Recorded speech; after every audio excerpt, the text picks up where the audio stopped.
வணக்கம். இன்னைக்கு நாம ஹனுமானுடைய பிறப்பு பற்றியும் ஹனுமானுக்கும் ராமருக்கும் உள்ள தொடர்பு எப்போ எங்க ஆரம்பிச்சது நம்ம பார்க்க போறோம். ஹனுமான் சிவபெருமானுடைய ஒரு அவதாரம்.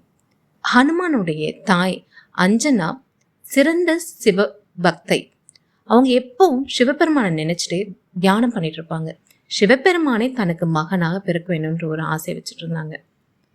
அதே சமயம் அயோத்தியை அரசாண்டுட்டு வந்த தசரத மன்னனுக்கு குழந்தைகள் இல்லாத காரணத்தால புத்திர காமேஷ்டி ஹோமத்தை பண்றாரு.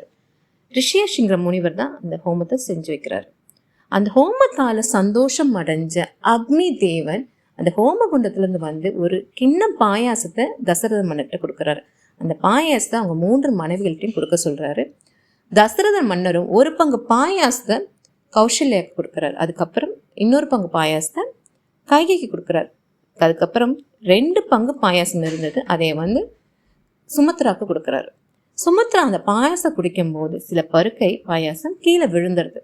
அதை ஒரு கழுகை எடுத்துட்டு அது வாயில எடுத்துட்டு பறந்து போகுது. அது அஞ்சனா தியானம் பண்ணிருக்க வழியா பறந்து போகுது.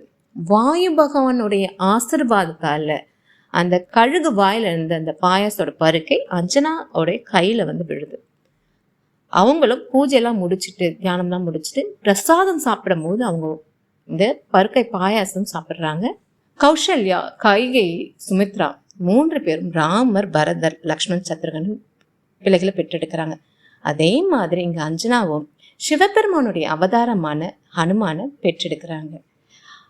புத்திர காமேஷ்டி ஹோமத்தால வந்த அந்த பாயாசத்துல இருந்தே ஹனுமானுக்கும் ராமருக்கும் உள்ள தொடர்பு ஆரம்பித்து விட்டது.